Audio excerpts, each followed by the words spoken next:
Hello students. सो आज हम explain करने वाले हैं जेईई मेंस का वो पेपर जो 24 जनवरी को हुआ था, वो भी सेकेंड शिफ्ट में। So let's discuss the questions, यानी मेमोरी बेस्ड क्वेश्चंस और उसके सॉल्यूशंस यहाँ पे हम लोग आज चर्चा करेंगे। So let's begin with the very first question. सबसे पहले क्वेश्चन की ओर हम लोग ध्यान देते हैं।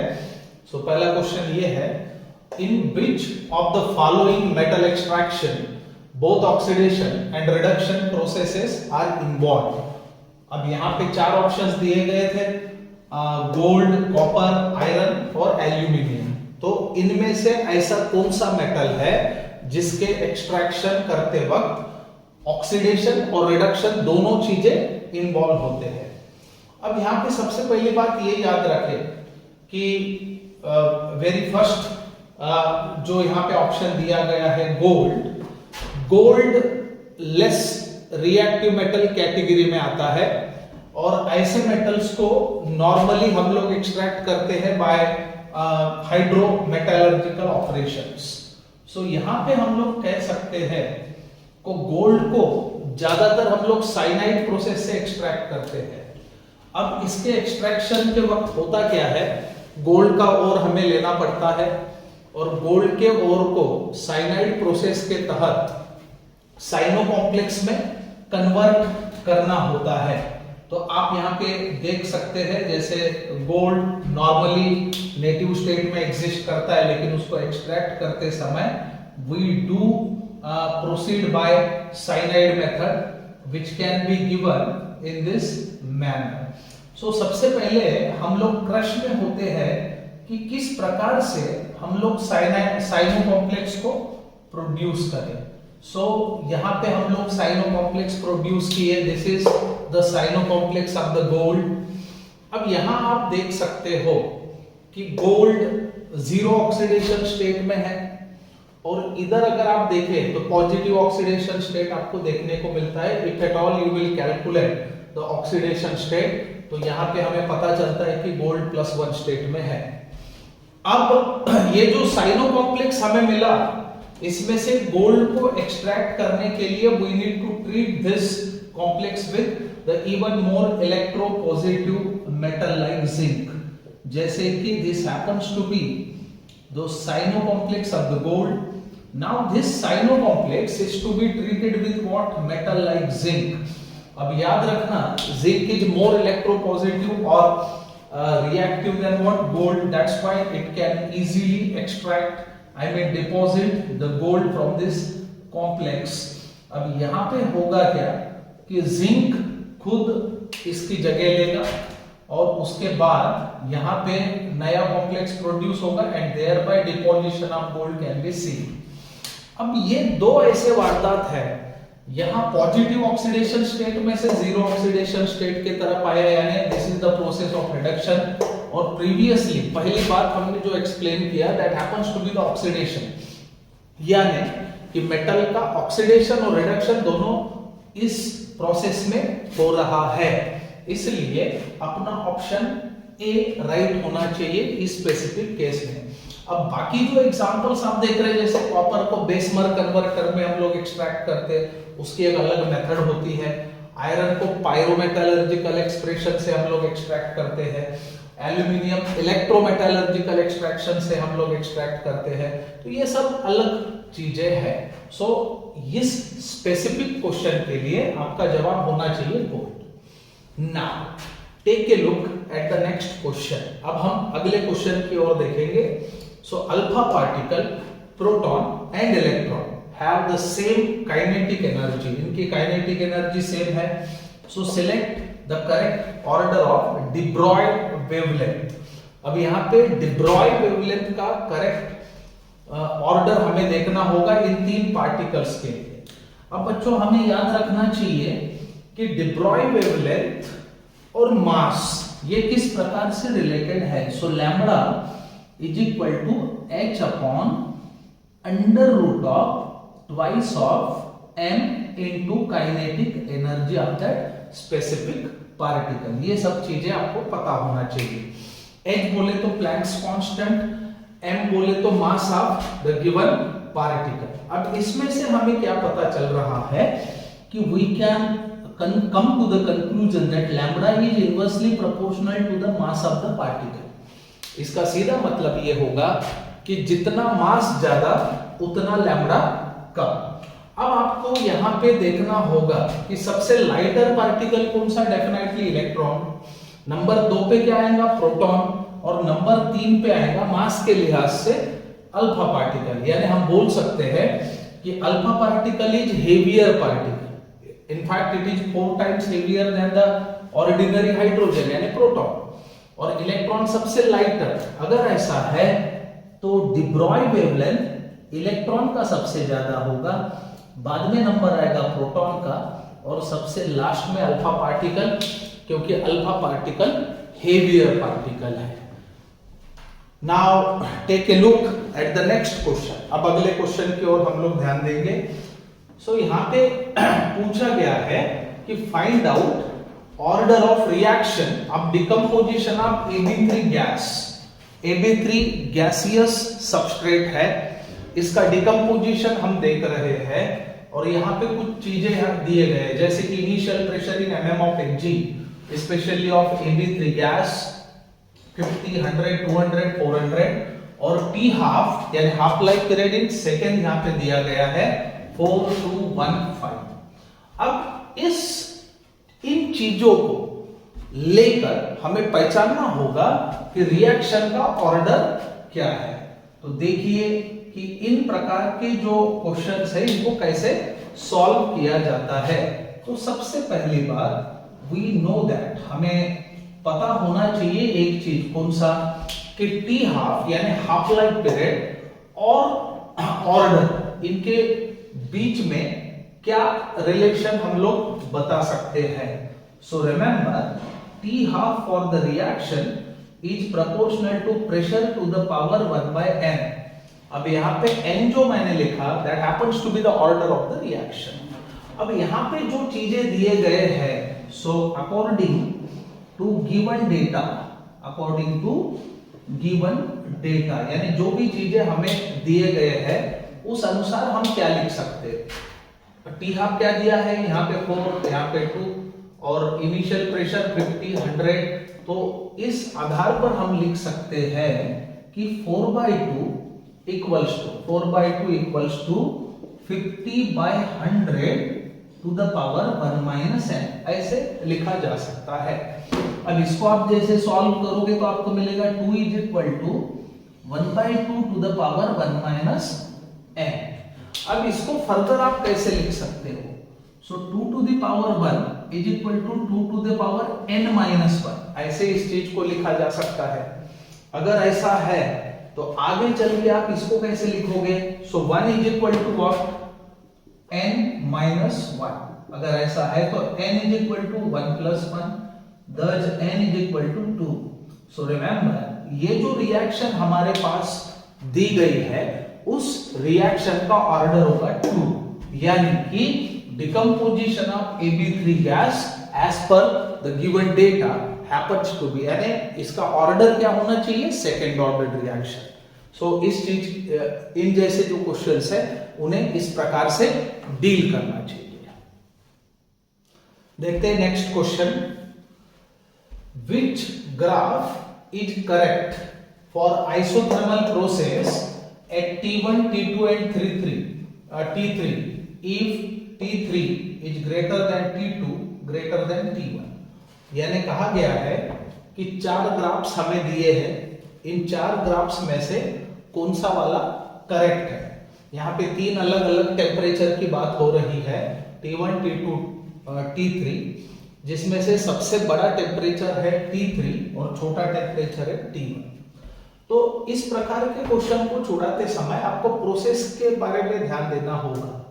आइसोथर्मल का मतलब होता है टेम्परेचर कांस्टेंट, और हमें पता होना चाहिए at constant temperature according to Boyle's law, according to Boyle's law कहा गया है कि pressure is inversely proportional to volume, यानी जैसे जैसे प्रेशर बढ़ेगा वैसे वैसे वॉल्यूम जो है वो कम होगा। और दूसरी बात, ऐसे में जो ग्राफ है वो कर्व होना चाहिए, जिसको हम बोलेंगे हाइपरबोला, यानी हाइपरबोलिक कर्व हमारा आंसर होना चाहिए। अब यहाँ पे ये दो तो वैसे ही कट गए, सो हाइपरबोलिक कर्व में एक ये ऑप्शन है, दूसरा ये ऑप्शन है। अब आगे हमें ये भी पता होना चाहिए, we have ideal gas equation that is PV is equal to NRT. अब यहां से हमें पता चलता है कि जैसे जैसे टेम्परेचर बढ़ेगा वैसे वैसे पीवी एरिया बढ़ना चाहिए, क्योंकि ये डायरेक्टली प्रोपोर्शनल है। So with increase in temperature pressure volume graph area must go on increasing. So ऐसे में हमारा करेक्ट ऑप्शन होना चाहिए डी, क्योंकि यहां बताया गया है जैसे ही टेम्परेचर बढ़ रहा है T3 तो ग्राफ एरिया भी बढ़ रहा है, ये उसका विपरीत है। That's why our correct option must be option D. Now take a look at the next question. अगला क्वेश्चन ये है कि कंसीडर द फॉलोइंग रिएक्शन। यहाँ पे रिएक्शन दिया गया है जहां अल्कीन हमें दिया गया है। अब इस अल्कीन को पहले स्टेप में मर्क्यूरिक एसीटेट के साथ रिएक्ट करके हाइड्रोलिसिस करा और दूसरे स्टेप में NaBH4 के साथ उसे रिड्यूस करा। ऐसा करने से हमें P मिलेगा which happens to be the major product। तो बच्चों एक चीज हमेशा ध्यान में रखना कि ये जो रिएक्शन यहाँ पे पूछी गई है this is oxymercuration demercuration reaction. So पहली जो स्टेप आप देख रहे हो that happens to be oxymercuration और दूसरी जो स्टेप आप देखेंगे दैट इज डीमर्क्यूरेशन। सो अब पहले इसको ओपन अप करके लिखना सीखो, जैसे कि CH3 इस कॉर्नर के लिए यहाँ पे CH2, उसके बाद ये C double bond CH2 single bond CH3, यानी ये बॉन्ड लाइन रिप्रेजेंटेशन है जिसको मैं इस प्रकार से लिख सकता हूं। अब इसका ऑक्सीमर्क्यूरेशन मैंने किया, यानी मर्क्यूरिक एसीटेट के साथ इसको ट्रीट किया। तो जब मैं ऐसा करता हूं तो सबसे पहले मेरे को कॉम्प्लेक्स मिलेगा। अब देखिए वो कॉम्प्लेक्स एडिशन कॉम्प्लेक्स होगा that can be given in this manner. ये CH3 को मैंने ऊपर लिखा, ये CH2, so this will get connected to the mercury in this manner, so this should be the complex obtained। अब इस चीज का जब आप लोग हाइड्रोलिसिस कराएंगे, हाइड्रोलिसिस कराने के बाद you will get this, आपका जो इंटरमीडिएट होगा that is likely to be this, intermediate ये होने वाला। अब ये जो इंटरमीडिएट आपको मिला ये पहले स्टेप का प्रोडक्ट है जिसे हम कहेंगे oxymercuration.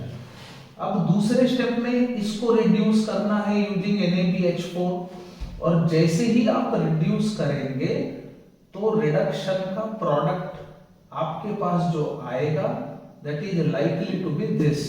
So common name of this alcohol is tert pentyl alcohol और इसका IUPAC नेम होगा 2-methyl-butane-2-OL।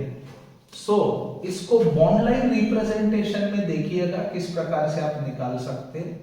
So bond line representation of this could be in this manner.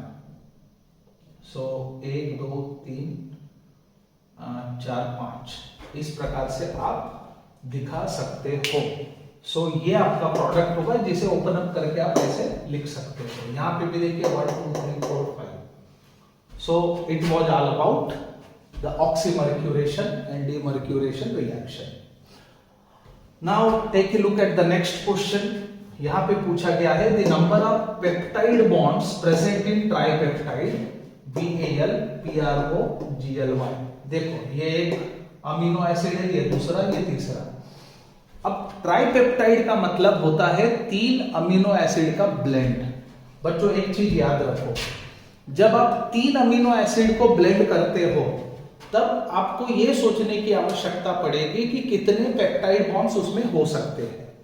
जैसे यहां पे मैं आपको बताना चाहूंगा कि अल्फा अमीनो एसिड का जनरल रिप्रेजेंटेशन मैं दे सकता हूं ऐसे, दिस इज 1। अब दूसरा अल्फा अमीनो एसिड मैं ऐसे लिखता हूं, NH2 को ऐसे लिखो CHR COOH, ये दूसरा। अब इसके बाद तीसरे की बात करेंगे, third alpha amino acid molecule can be given in this manner. अब ये 3 अल्फा अमीनो एसिड मॉलिक्यूल्स हमारे पास आए। अब इनमें देखो कंडेंसेशन कैसे होगा। सो OH group from COH and hydrogen from NH। आप देख सकते हो ये जुड़ेंगे, ये भी जुड़ेंगे। अब कितने पेप्टाइड बॉन्ड्स यहाँ पे बन रहे हैं, CONH CONH, यानी पेप्टाइड बॉन्ड्स कितने बने, 2।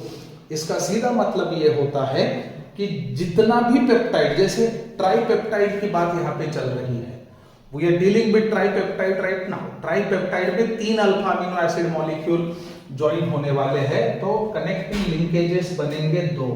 सो आपका आंसर होना चाहिए 2। मान के चलो अगर टेट्रापेप्टाइड होता, यानी एक और अल्फा अमीनो एसिड मॉलिक्यूल अगर वहां पे इन्वॉल्व होता, तो डेफिनेटली 3 पेप्टाइड बॉन्ड्स यानी अमाइड लिंकेजेस हमारे पास रहे रहते। ये आपको समझने की जरूरत है। Now take it the next question, look at the next question. Match the column.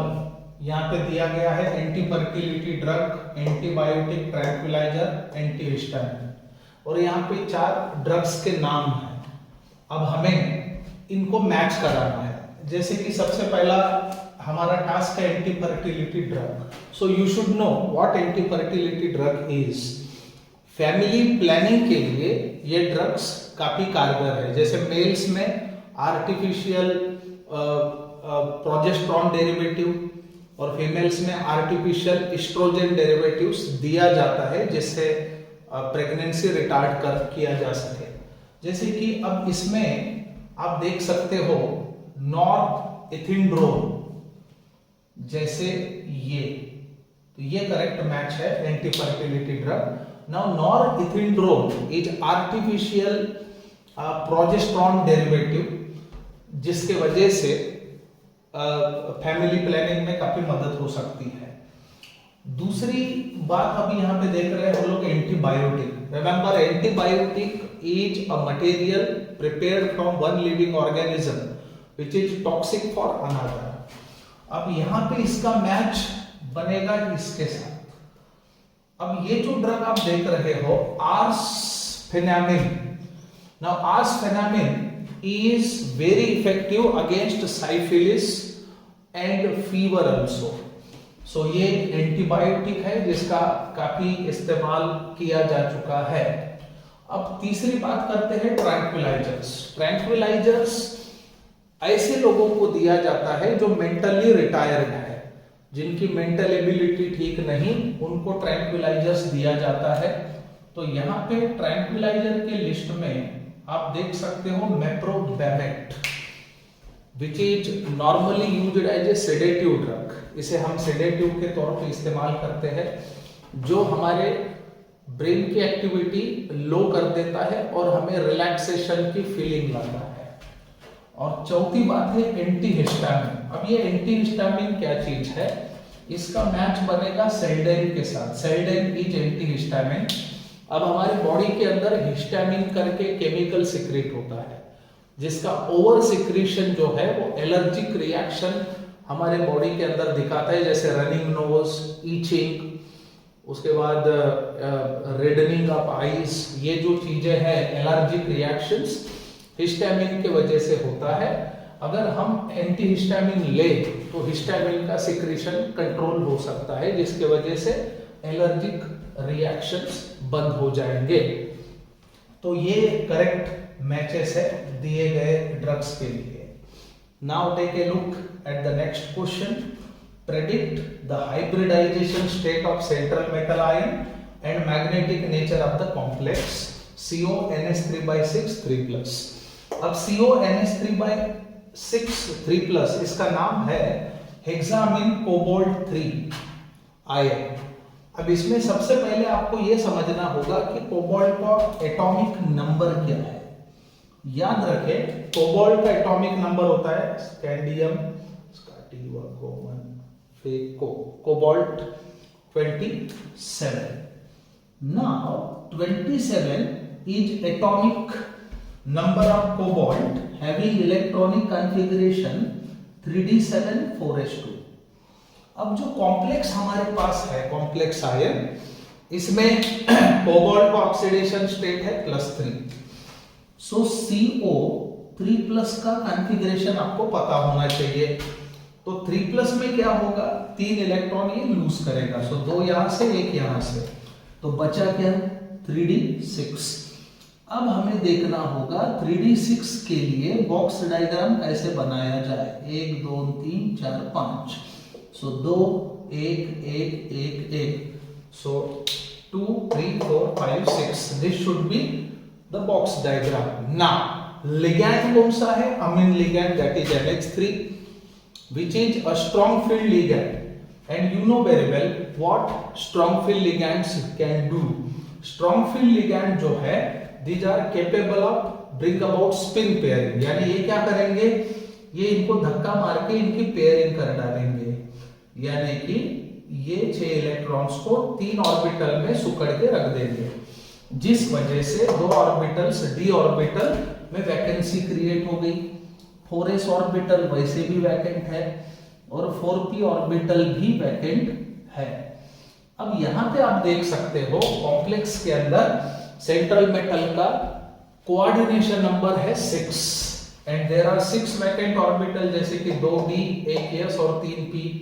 इसलिए central atom cobalt prefer to undergo D2sp3।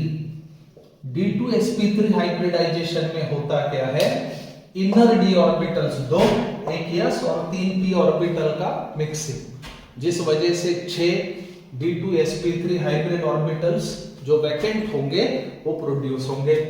बाद में लिगैंड्स अपने फील्ड ऑर्बिटल्स को लेके ओवरलैप करेंगे किसके साथ, वैकेंट मेटल के ऑर्बिटल के साथ, और ये कॉम्प्लेक्स प्रोड्यूस होगा। अब आप देख सकते हो जब लिगैंड्स पेयर्ड इलेक्ट्रॉन्स लेके ओवरलैप करेंगे तो जो भी कॉम्प्लेक्स प्रोड्यूस होगा, यानी कि CONH3/6 3+, इसमें आप देख सकते हो central metal has no unpaired electrons in it, इसलिए ये कॉम्प्लेक्स डाईमैग्नेटिक भी होगा, डाईमैग्नेटिक भी होगा। यानी आपको समझना होगा कि इसका हाइब्रिडाइजेशन स्टेट है D2sp3 और मैग्नेटिक बिहेवियर है डाईमैग्नेटिक, तो ये आंसर आपको टिक करना था। Now take a look at the next question. अब अगला सवाल ये है कि when NaOH is added slowly to benzoic acid, then which of the following plots of conductance versus amount of NaOH will be correct? अब इसमें आपको समझना होगा सबसे पहले बात, benzoic acid is a weak acid, weak acid होने के वजह से इसका डिसोसिएशन फीबल मैनर में होगा, यानी आयंस की संख्या कम होगी। अगर आयंस की संख्या कम होती है तो कंडक्टेंस भी कम होगा इनिशियली, सबसे पहली बात। दूसरी बात, जब आप उसमें NaOH डालते हो तो NaOH try to neutralise what, benzoic acid. अब बेंजोइक एसिड को न्यूट्रलाइज करना चालू करेगा तो न्यूट्रलाइजेशन के वजह से आपको मिलेगा sodium benzoate. Sodium benzoate is a salt, salt की सोल्यूबिलिटी ज्यादा होती है वाटर के अंदर यानी एक्वस मीडियम में, जिस वजह से आयंस खुलते जाएंगे और कंडक्टिविटी बढ़ते जाएगी। जब पूरा न्यूट्रलाइजेशन होगा बेंजोइक एसिड का, न्यूट्रलाइजेशन होने के बाद भी NaOH के OH- आयंस बचेंगे, जिस वजह से कंडक्टिविटी और भी बढ़ेगी। यानी ये सिलसिलेवार तरीके से आप देख सकते हो। ये जो आपको प्लॉट दिख रहा है बी वाला, इसमें आपको समझना होगा कि इनिशियली कम था, जैसे ही हमने NaOH डाला तो न्यूट्रलाइजेशन होते गया किसका, बेंजोइक एसिड का, जिस वजह से कंडक्टिविटी बढ़ते गई। पूरा न्यूट्रलाइजेशन होने के बाद NaOH का डिसोसिएशन कंप्लीटली हुआ, which lead to the formation of Na+ and OH-, जिस वजह से और भी कंडक्टिविटी बढ़ी। So your correct answer must be the graph B. Now take a look at the next question. अब हम अगले क्वेश्चन की ओर देखते हैं। Which of the following is correct decreasing order of the magnitude of standard reduction potential of Rb, Na and Li in aqueous medium? तो बच्चों एक चीज याद रखो, अल्कली मेटल्स हो गए, अल्कलाइन अर्थ मेटल्स हो गए, उसके बाद हैलोजेंस, इनके स्टैंडर्ड रिडक्शन पोटेंशियल वैल्यू जमे तक आपको याद रखना है, क्योंकि क्या जाने कब कैसी नौबत आ जाए। जैसे कि यहाँ पे मैं बताना पसंद करूंगा कि standard reduction potential value lithium के लिहाज से अगर देखा जाए तो it is found to be -3.04 volt. उसके बाद बात करते हैं रुबिडियम की। अब रुबिडियम का -2.93 वोल्ट रिकॉर्डेड है, और उसके बाद sodium, as far as sodium is concerned, it is found to be -2.71 volt. ये स्टैंडर्ड रिडक्शन पोटेंशियल वैल्यूज है जो नस्ट इक्वेशन को लेके आप बना सकते हो।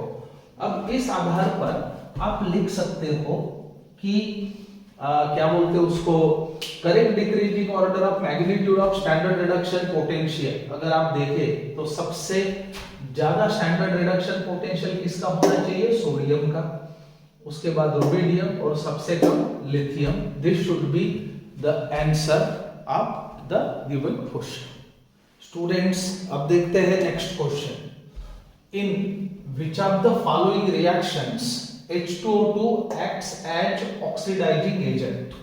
यहाँ पे हमें देखना होगा कि H2O2 यानी हाइड्रोजन पेरोक्साइड किस रिएक्शन में ऑक्सीडाइजिंग एजेंट का काम कर रहा है।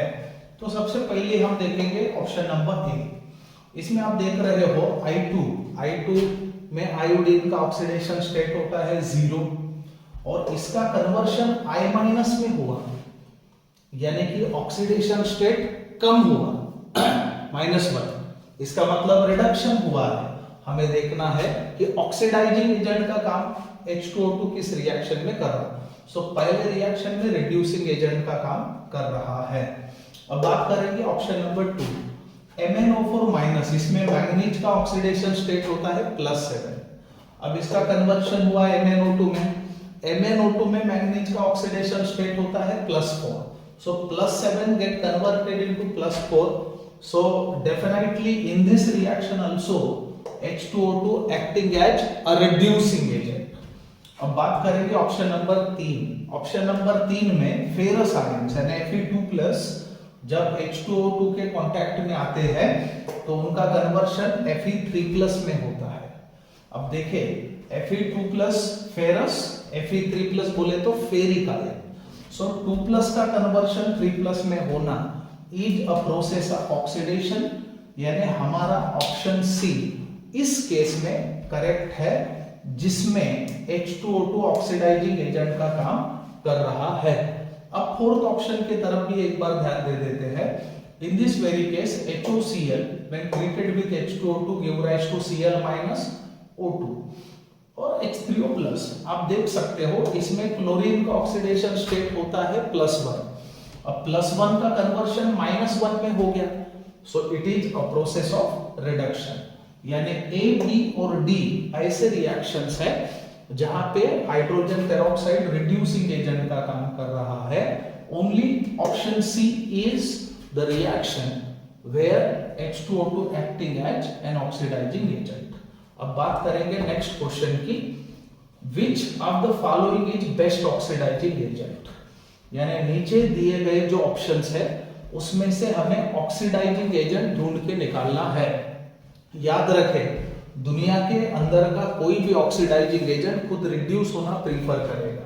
अब यहाँ पे आप देख सकते हैं ये Lu2+ lutetium ion, Ce2+ cerium dipositive ion, Ce4+ यानी सेरियम का tetra positive ion and Sn2+। अब बच्चों एक चीज हमेशा ध्यान में रखना, ये तीनों भी लैंथेनाइड आयंस है। अब लैंथेनाइड की अगर बात करें तो एक चीज याद रखना, +3 is the common oxidation state. अब यहाँ पे Lu2+ स्टेट में है, +3 स्टेट में जाना ये प्रीफर करेगा। वो वैसा करने के लिए इसको लूज करना होगा इलेक्ट्रॉन लूज करना बोले तो खुद ऑक्सीडाइज होना। अगर खुद वो ऑक्सीडाइज होता है तो कौन सा एजेंट कहलाएगा, रिड्यूसिंग एजेंट। इसलिए this is not correct answer. Same happens with Ce2+। लेकिन जब आप Ce4+ की बात करते हैं तो इसके पास अपॉर्चुनिटी है, याद रखें Ce4+ अगर इलेक्ट्रॉन गेन करेगा तो खुद का कन्वर्शन Ce3+ में कर सकेगा।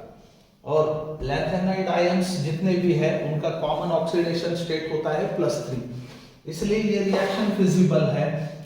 सो ऑप्शन सी जो आप देख रहे हो Ce4+, ये इसमें गुंजाइश है खुद को रिड्यूस करने की। अगर ये रिड्यूस हो सकता है तो definitely it would act as an oxidising agent, इसलिए हमारा आंसर ये होना चाहिए। और बात अगर टिन की है तो tin is not lanthanide first of all. Secondly आपको समझना होगा कि due to inert pair effect tin का लोअर ऑक्सीडेशन स्टेट ज्यादा स्टेबल है, यानी +2 स्टेट। तो अगर ये ऑक्सीडेशन स्टेट स्टेबल है तो ये कोशिश करेगा कि इसको ही रिटेन करे, इसलिए बेहतरीन ऑक्सीडाइजिंग एजेंट इन चारों में से Ce4+ होगा। Now take a look at the next question. Find the number of monochloro product structural only, यानी हमें स्ट्रक्चरल आइसोमर्स के बारे में बात करना है, which are obtained in the following reaction. ये हाइड्रोकार्बन हमारे पास है, इसको सबसे पहले तो हम लोगों को क्या बोलते हैं उसको सिंपल मैनर में लिख लेना चाहिए, विच can be given in this manner. अब सिंपल तरीके से अगर लिखने की बात है तो इस चीज को हम लोग ऐसे लिख सकते हैं, यानी ये जो स्ट्रक्चर है वो ये है। अब इसका जब आप मोनोक्लोरिनेशन कराओगे, यानी क्लोरिनेशन जब इसको करोगे तो हमें कौन कौन से प्रोडक्ट मिल सकते हैं, कौन कौन से आइसोमर। सबसे पहले हम इधर से शुरुआत करते हैं। अगर मान के चलो इसका हाइड्रोजन निकलता है तो हमारा पहला जो आइसोमर मोनोक्लोरो डेरिवेटिव जो इस रिएक्शन के तहत मिलने वाला है, that will be likely to be this should be the first isomer. अब दूसरी हो सकता है, अब देखो इस कार्बन से निकले तो भी यही मिलेगा आपको। अब दूसरा नंबर इसका, अगर ये हाइड्रोजन रिप्लेस होता है तो हम लोगों को दूसरा जो मोनोक्लोरो डेरिवेटिव यहाँ पे प्राप्त होगा उस चीज को हम इस प्रकार से लिख सकते हैं। So this happens to be the second option. अब तीसरा हो सकता है इसका हाइड्रोजन रिप्लेस हो, अगर इस कार्बन से हाइड्रोजन निकलता है और उस जगह पे क्लोरीन फिट होता है तो हम लोगों को जो डेरिवेटिव मिलेगा वो ये होने वाला है। अब इसके बाद अगला हो सकता है इसका हाइड्रोजन निकले, अगर इस कार्बन से हाइड्रोजन निकलता है तो हम लोगों का जो डेरिवेटिव होगा that derivative is likely to be this. अब बचा ये कार्बन, ये या ये तीन में से किसी का भी हाइड्रोजन निकले तो भी हमें मिलने वाला प्रोडक्ट एक जैसे होगा, जैसे कि यहां हम बता सकते हैं इस प्रकार से। सो इस प्रकार से 1 2 3 4 5 ज्यादा से ज्यादा 5 मोनोक्लोरो डेरिवेटिव्स हमारे पास हो सकते हैं अगर हम इस हाइड्रोकार्बन का क्लोरीनेशन करें तो। इसलिए आपका आंसर इस केस में होना चाहिए 5 should be the answer right here.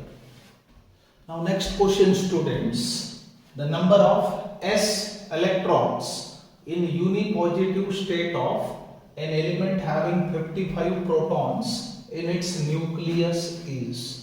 अब देखिए, number of protons present in the nucleus of an atom is equal to atomic number of it। याद रखें, जितने प्रोटॉन्स न्यूक्लियस के अंदर होंगे उस न्यूक्लियस के अराउंड उतने ही इलेक्ट्रॉन्स रिवॉल्व करेंगे। अब हमें याद रखना है कि एटॉमिक नंबर 55 जिस एलिमेंट का होता है that happens to be caesium. अब इसका इलेक्ट्रॉनिक कॉन्फ़िगरेशन आपको लिखना होगा 1s2 2s2 2p6 3s2 3p6 4s2 3d10 4p6 5s2 4d10, उसके बाद 5p6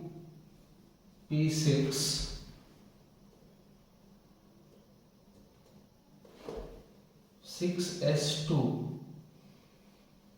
अब आपको गिनना होगा 6s1, जैसे कि 2 2 4, 4 और 6 10, 10 और 8 18, 18 और 2 20, 20 और 10 30, 30, 36, 38 और 10 48, 48 प्लस 6 54 और ये 55। अब हम बात कर रहे थे मोनो पॉजिटिव आयन के, CS+। अब CS+ क्या करेगा, एक इलेक्ट्रॉन ये रिमूव कर देगा, यानी CS+ का इलेक्ट्रॉनिक कॉन्फ़िगरेशन होगा ये। अब इसमें हमें काउंट करना है कि s इलेक्ट्रॉन्स कितने हैं, यानी ये पूरा जो इलेक्ट्रॉनिक कॉन्फ़िगरेशन अब हम देख रहे हैं, तो s ऑर्बिटल के पास कितने इलेक्ट्रॉन्स हैं उन्हें हमें देखना होगा। 2 2 4, 2 6, 6 और 2 8, 8 और 2 10, so 10 is the correct answer for the given question। अब बात करते हैं अगले क्वेश्चन की। Select correct statement about physisorption। देखो, adsorption is a surface phenomenon। adsorption के दो मेजर टाइप्स होते हैं, physisorption and chemisorption। अब क्वेश्चन physisorption के ऊपर पूछा गया है। यहाँ पे 4 स्टेटमेंट्स हमारे सामने हैं, इसमें से करेक्ट स्टेटमेंट हमें निकालना है। सो सबसे पहली बात, पहला statement, it is highly specific, it is absolutely wrong. Specific character chemisorption का होता है, फिजिसॉर्प्शन का नहीं। दूसरी बात, it is always monolayer, not to be. Physisorption multimolecular layered adsorption है, यानी एक एडसॉर्बेट की लेयर जमा हो गई, उसके ऊपर दूसरा, दूसरे के ऊपर तीसरा, ऐसे एक के बाद एक लेयर्स जमा हो सकते हैं, इसलिए ये भी इनकरेक्ट हो गया। तीसरा, it doesn't require activation energy, it is highly right, specially physisorption is concern. अब चौथा भी देख लेते हैं, it is associated with very high enthalpy of adsorption, it is not to be. Enthalpy of physisorption ranges from 20 to 40 kilojoule per mole, which is quite low, यानी physisorption is associated with the low enthalpy of adsorption, तो यहाँ पे उल्टा कहा गया है। सो ये जो 4 स्टेटमेंट्स हमारे पास है, इसमें से statement number C is correct. Now take a look at the next question. अगला क्वेश्चन हमारा है, यहाँ पे एक ग्राफ दिया गया है, ये प्रेशर के लिए है, प्रेशर इन एटमॉस्फेयर, और ये वॉल्यूम के लिए है, वॉल्यूम इन लीटर। अब यहाँ पे आप देख सकते हो एक साइकिल प्रोड्यूस किया गया है 1 to 2, यानी 1 से 2 आइसोबैरिक प्रोसेस है। आइसोबैरिक प्रोसेस में प्रेशर रिमेन्स कांस्टेंट। उसके बाद 2 से 3, यानी यहाँ से यहाँ आइसोकोरिक, आइसोकोरिक बोले तो वॉल्यूम रिमेन्स कांस्टेंट। और 3 से 1 आइसोथर्मल प्रोसेस है। अब ऑल प्रोसेसेस आर रिवर्सिबल, ये रिवर्सिबल साइकिल है। Find out the work done by the gas for complete cyclic process in litre atmosphere. अब हमें वर्क डन निकालना होगा, तो आइए बात करते हैं सबसे पहले टर्म की, जैसे वर्क डन 1 to 2, यानी ये जो हम कार्यक्रम देख रहे हैं यहाँ से यहाँ तक, उसके लिए क्या वर्क डन दे सकते हैं। So we know very well work obtained is P delta V। अब यहाँ पे प्रेशर कितना है 1 atmosphere, so minus P delta V is the work done. So -1 change in volume, आप क्या लिखोगे, V2 40, V1 20, so 40 minus 20, so which is just equal to -20 litre atmosphere. ये हो गया वर्क डन यहां से यहां तक के। अब बात करेंगे 2 to 3, so let's have work done during the process, जहां पे हम देखेंगे कि सिस्टम यहां से यहां आया, लेकिन यहां पे दिया गया है 2 to 3 आइसोकोरिक प्रोसेस है। प्रोसेस जब आइसोकोरिक होगा तो volume of the system will remain constant, और एट कांस्टेंट वॉल्यूम अब हमने देखा कि work done is equal to -P delta V। अगर डेल्टा V 0 हो गया तो वर्क डन भी 0 हो जाएगा। सो यहाँ पे work obtained will be 0। Now we need to take care of this 3 to 1। अब 3 to 1 के लिए आप क्या लिख सकते हो, ये आइसोथर्मल था, so it can be given as 2.303 nRT log of V2/V1। अब यहाँ पे आप देख सकते हो V2/V1 और शुरुआत यहाँ से यहाँ तक है और आप देख सकते हैं कि V1 is greater than V2, यानी it is the process of compression. और कंप्रेशन के लिए वर्क डन क्या होना चाहिए? पॉजिटिव, सबसे पहले बात। And for 1 mole of gas PV equals to RT, यानी RT के जगह पे if N is equal to 1 then PV is equal to RT। तो इसे फर्दर हम ऐसे लिखेंगे, पॉजिटिव साइन क्या इंडिकेट कर रहा? Work of compression. RT की जगह पे मैं लिख रहा PV log ऑफ V2/V1। अब यहाँ वैल्यू पुट करेंगे, सो 2.303 इनटू प्रेशर क्या है 1 इनटू वॉल्यूम क्या है 20। सो ये चीज आपको समझना होगा। अब log of what? V2/V1। So V2/V1 आप कैसे लिख सकते हैं? ये आएगा आंसर 2, यहाँ हमने पॉजिटिव कर डाला। तो अब आपको समोर देखना होगा सामने में कि log 2 की value 0.3010। So further this can be given as work done is equal to 2.303 into 20 into 0.3010। अब इसको जब आप कैलकुलेट करोगे तो कैलकुलेट करने के बाद आपका आंसर आएगा 13.86 litre atmosphere. This should be the work done. अब हमें टोटल वर्क होना, so total work is equal to this plus this plus this. अब total work done in the process, so 1 to 2, 2 to 3, 3 to 4, ये पूरा जो operation है इसमें पहले क्या निकला था? -20 प्लस ये क्या निकला 13.86। वो तो जीरो था, इसमें कोई दो राय नहीं। अब इसका डिफरेंस क्या निकलेगा? That should be -6.14 litre atmosphere, यानी your answer should be around 6। So answer आपका 6 होना चाहिए स्पेसिफिकली इस क्वेश्चन के लिए। तो इस तरह के क्वेश्चंस ऐसे डील करने चाहिए। Thermodynamics is quite important as far as entrance examination is concerned. Now take at the next question. Take a look at the next question. How many s electrons are there in bromine atom? अब देखो bromine halogen है, उसका atomic number होता है 35।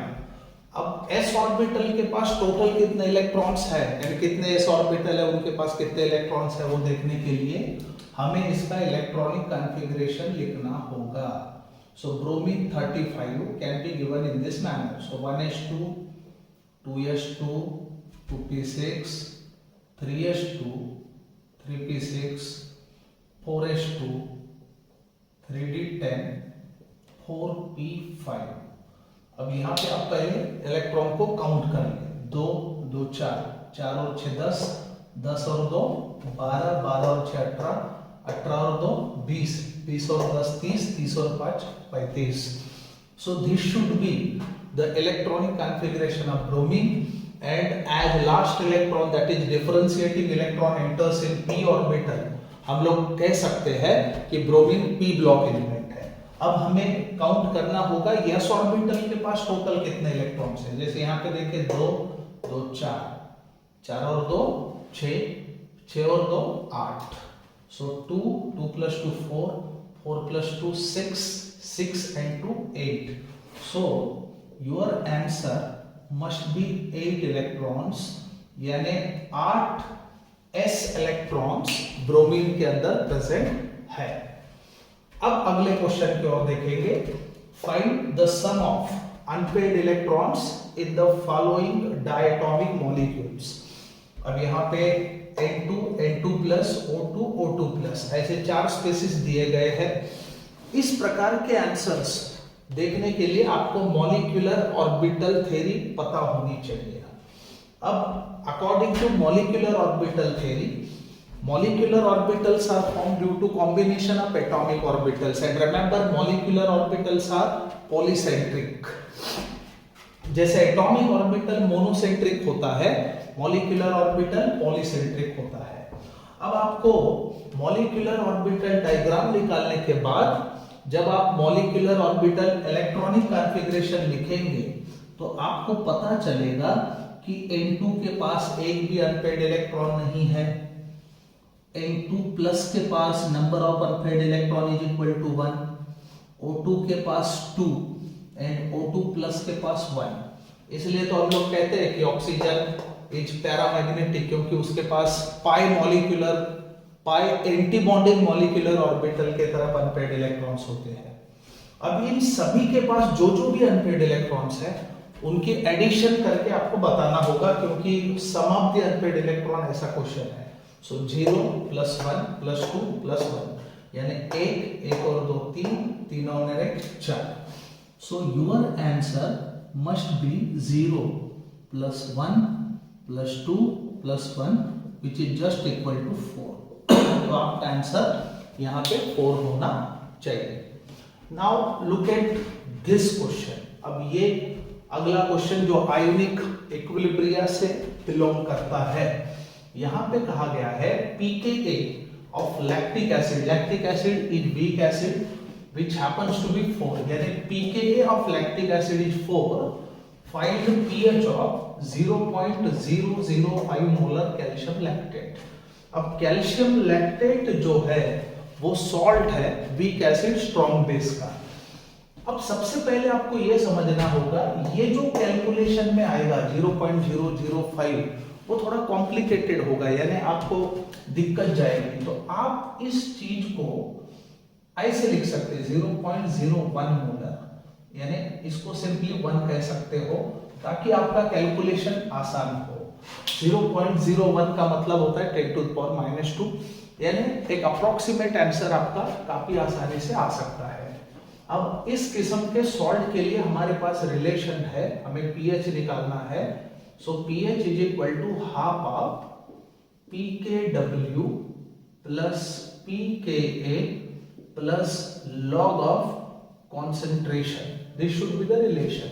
अब यहाँ पे values put करो। सो 1/2 pKw क्या होगा 14, क्योंकि Kw इज इक्वल टू 10⁻14।